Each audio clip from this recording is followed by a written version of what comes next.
Olá, amigos e amigas que nos acompanham em nosso canal do YouTube, especialmente aquelas que nos acompanham em nossas atualizações em direito previdenciário. Em nossa última atualização, nós falamos sobre o autismo e os direitos previdenciários previstos em lei, que tem direito essa classe de pessoas autistas. Hoje, nós iremos falar um pouco sobre os resíduos que tem direito os sucessores e dependentes do falecido e como requerer junto ao INSS. Antes de iniciarmos, gostaria de pedir a todos aqueles que nos acompanham que, se ainda não fizeram sua inscrição em nosso canal, que nos ajudem fazendo a sua inscrição, deixando seu like, fazendo comentários. Ficaria grato se assim nos ajudassem.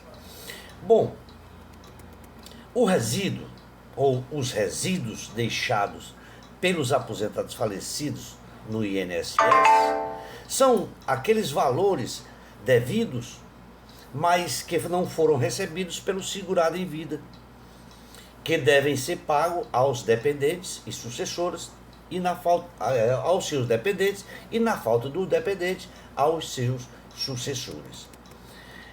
Para que se possa receber tais valores, devem ser obedecidos alguns critérios e procedimentos feitos direto ao INSS, que no caso dos pensionistas é feito direto ao INSS, sendo que tal valor ele é pago junto com a pensão. Já no caso de que não existem dependentes, é necessário que se providencie um alvará judicial ou escritura pública, no caso de não haver herdeiros, e o pagamento é feito ao inventariante ou a cada um dos sucessores habilitados. No caso, esses resíduos, eles estejam creditados na conta bancária do falecido, o saque ele deve ser feito diretamente no banco. Alertamos, portanto, também que, no caso de receber o benefício após a morte, o segurado, se você receber benefício do segurado após morte, isto é um crime. O que deve ser feito é informar o INSS do falecimento através da certidão de óbito, para que o INSS possa fazer as medidas cabíveis. No caso de óbito de um beneficiário, geralmente, seus dependentes têm direito a algum resíduo de pagamento junto ao INSS. Resíduo este que pertencia ao falecido. Em outras palavras, são valores que podem ser recebidos por herdeiros e sucessores. No entanto, o que deveria ser simples para que se processasse esse requerimento, o necessário se faz conhecer alguns detalhes para que se possa processar este requerimento. Primeiramente, nós devemos entender o que é um resíduo para o INSS. Tais resíduos significa os valores restantes, aquele residual de um benefício do INSS que é devido, mas que não foi pago em vida para o beneficiário, seja ele aposentado ou pensionista. Como exemplo, nós citamos aquele último mês do benefício que não houve tempo de ser sacado pelo beneficiário, devido ao óbito desta pessoa. O que significa dizer é que receber o resíduo de falecido só é possível em relação a quantias que deveriam ser pagas até a data do óbito. Desses valores, podem haver quantias até significativas, que por este motivo é importante se saber o que é e como funciona o procedimento para o saque, tendo em vista que o INSS ele não pode ficar com esse dinheiro, porque ele já estava ou está incorporado ao patrimônio do segurado. Por isto, que tudo o que era devido até a data do óbito já é da pessoa, e não pode simplesmente ser abandonado pela família, tais valores, para ficar para a Previdência, por ser um direito que cabe aos dependentes habilitados à pensão por morte, a receber as quantias devidas e não pagas ao beneficiário em vida. No caso de sucessão, ou seja, dos sucessores, e não existindo pensionista, são os sucessores, aqueles herdeiros, os legitimados a solicitar o dinheiro, que nestes casos não é necessário abrir inventário ou arrolamento, conforme está lá previsto no artigo 624 da IN número 128 de 2022. Vejamos o que diz a norma no artigo 624 desta norma e do decreto 348/1999. Artigo 24 diz assim, abre aspas, o valor devido até a data do óbito e não recebido em vida pelo segurado será pago a seus dependentes habilitados à pensão por morte, independentemente de inventário ou arrolamento. No seu parágrafo 1º diz assim, inexistindo dependentes habilitados à pensão por morte, na forma do caput do artigo 624, o pagamento será realizado mediante autorização judicial ou pela apresentação de escritura pública de todos, se todos forem capazes e concordantes, observando o que está contido na Lei 13.105, de 16 de março de 2015. O decreto 3.048, de 99, no seu artigo 165, diz o seguinte, o valor não recebido em vida pelo segurado somente será pago aos seus dependentes habilitados à pensão por morte, ou, na falta deles, aos seus sucessores na forma da lei civil, independentemente de inventário ou arrolamento. Vejamos agora quem são os dependentes habilitados à pensão por morte. A IN 128, do decreto 3.048, ela prevê que os legitimados a solicitar os resíduos do INSS de falecidos são os dependentes habilitados à pensão conforme as normas. Ou seja, necessário se faz dizer que são apenas estas pessoas que no momento do requerimento pode solicitar o direito dos valores referente aos resíduos. Importante também se faz aventar que, segundo o artigo 16 da Lei 8.203 e o artigo 16 do Decreto 3.048, os dependentes são divididos em classes, sendo que a presença de um deles, de classe mais alta, impede que o benefício seja pago aos demais, em razão da ordem de preferência, e que aqueles que compõem uma mesma classe concorrem em igualdade de condições. Vejamos então o que diz o artigo 16. São benefícios do regime geral da Previdência Social na condição de dependentes do segurado. São beneficiários do regime geral da Previdência Social na condição de dependente do segurado. Primeiro, o cônjuge, a companheira, o companheiro e o filho não emancipado, de qualquer condição, menor de 21 anos, ou inválido, ou que tenha deficiência intelectual ou mental, ou deficiência grave. Segundo, os pais. Terceiro, o irmão não emancipado de qualquer condição, menor de 21 anos, ou inválido, ou que tenha deficiência intelectual ou mental, ou deficiência grave. O parágrafo 1º do referente artigo diz o seguinte, a existência, diz o parágrafo 1º, a existência de dependentes de qualquer das classes desse artigo exclui do direito às prestações às classes seguintes. Resumindo, para melhor entendimento, a ordem se dá da seguinte forma. Primeiro, Primeira classe é o cônjuge, companheiro ou companheira, filho não emancipado, menor de 21 anos, filho inválido com deficiência intelectual, mental e grave. Na segunda classe, então, estão apenas os pais e, na terceira classe, o irmão não emancipado, menor de 21 anos, e o irmão inválido com deficiência intelectual, mental ou grave. De acordo com o que dispõe o artigo 16 no seu parágrafo 4º da Lei 8.213, os que integram a classe 1, a primeira, têm dependência econômica presumida, enquanto aqueles que integram as demais devem, portanto, comprovar este fator para ter direito ao benefício.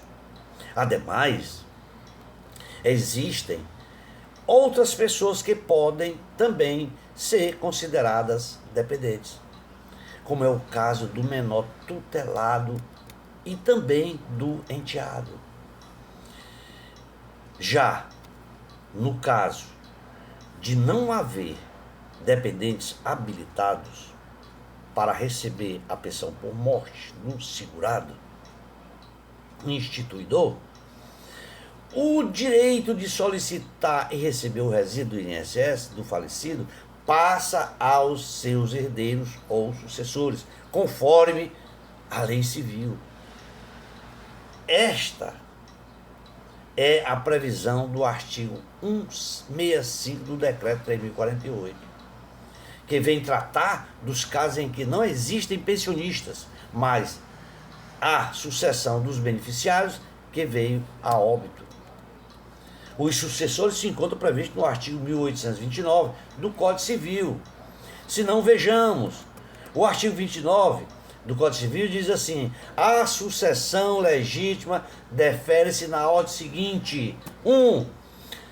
Aos descendentes, em concorrência com o cônjuge sobrevivente, salvo se casado este com o falecido no regime comunhão da universal de bens, ou no da separação obrigatória de bens, de acordo com o artigo 1640, parágrafo único, ou se no regime da comunhão parcial o autor da herança não houver deixado bens particulares. Item 2, inciso 2, diz que aos ascendentes em consequência com o cônjuge. Inciso 3 diz ao cônjuge sobrevivente. Inciso 4, aos colaterais. Portanto, desculpem, para se fixar, para que a gente entenda melhor, eu vou repetir: a ordem para os sucessores em relação ao resíduo do INSS do falecido, segundo e seguindo a lei civil, começa com os descendentes, os filhos que concorrem com o cônjuge, companheiro. Isto, salvo se o casamento for no regime de comunhão universal, na separação obrigatória de bens, ou se não existirem bens particulares, no regime da comunhão parcial. Em segundo lugar, na ordem de sucessão, estão os ascendentes, que são os pais, avós e bisavós. Também estes concorrem com o cônjuge ou companheiro. E já na terceira sequência está o próprio cônjuge ou companheiro. Apenas depois de um quarto e último lugar estão aí os colaterais até o 4º grau, como irmãos, sobrinhos, tios, avós, primos, entre outros. Acho que deixei fixado para todos vocês. Então agora passamos a falar agora um pouco sobre como receber tais resíduos junto ao INSS. Bom, quando houver algum dependente habilitado na pensão por morte, os valores eles podem ser recebidos diretamente por meio desse beneficiário após o requerimento perante a própria autarquia do INSS. Inicialmente deve-se fazer um pedido administrativo, anexando a petição, com explicações do óbito, com explicações do que aconteceu na data do falecimento, indicando os valores que ainda não foram recebidos, e que podem ser destinados aos dependentes. Além disto, anexar também os documentos pessoais do pensionista, os documentos do falecido e a própria certidão de óbito do instituidor. Após tudo isto, cabe ao INSS emitir um PAP, que é um pagamento alternativo de benefício. E isto vai ocorrer na própria pensão por morte do dependente, anexando ali aqueles valores residuais. Isto é o que determina a portaria do INSS número 992 de 2022, em seu artigo 194, parágrafo 2º. Se não, vejamos. Artigo 194 da portaria. Resíduo é o valor devido e não recebido pelo segurado, referente ao período em que o benefício esteve ativo. Parágrafo 2º. Quando houver óbito do beneficiário, o resíduo será pago aos seus dependentes habilitados à pensão por morte, independentemente de inventário ou arrolamento, ou, na falta deles, aos sucessores, na forma da lei civil, observada a prescrição de que trata a seção 10ª do capítulo 6º. Estas foram as atualizações que eu gostaria de que vocês todos entendessem, porque muita gente que perde um ente querido, já aposentado, pode ter resíduos a ser pago pelo INSS e essas pessoas não sabem. Portanto, é um direito que todo aquele dependente, sucessor do falecido, tem junto ao INSS, de forma que desses valores ou quantias, que podem até ser significativas, certo? Esses valores já estavam incorporados ao patrimônio segurado. Então, tudo isso é devido após o óbito. Então, para melhor entender todos vocês, aqueles que têm ou teve um ente querido falecido que era aposentado ou pensionista, verifiquem se existem resíduos e busquem seus direitos, que é um direito adquirido. Façam valer seu direito junto ao INSS. Caso o INSS lhe negue este direito, procure um especialista em direito previdenciário, como um advogado previdenciarista, e que este advogado lhe irá orientar e ingressar com uma ação na Justiça Federal para que seus direitos sejam revistos e lhe garantidos junto à Justiça. Era tudo isso que nós queríamos transparecer para todos vocês, deixar um alerta para todos vocês que possam ter esse direito garantido e ainda não fez valer este direito, não buscou este direito junto ao INSS, de forma que, se não havendo, observo, não havendo prescrição, você tem que falar com um advogado para ele verificar se já houve a prescrição, porque se houver a prescrição, não há mais como reaver estes valores. Não havendo prescrição, você pode sim reaver esses valores. Esperamos ter contribuído com todos vocês, de uma forma ou de outra, e nos comprometemos a estar sempre atualizando aos amigos, amigas, amados e amadas que nos acompanham em nosso canal de Direito Previdenciário no YouTube. Volto a pedir àqueles que ainda não fizeram a sua inscrição e sempre estão nos acompanhando, que façam a sua inscrição e nos ajudem. Aqueles que ainda não nos acompanham, mas viram este vídeo pela primeira vez, que nos ajudem também fazendo a sua inscrição. Obrigado a todos, um forte abraço e até uma outra oportunidade.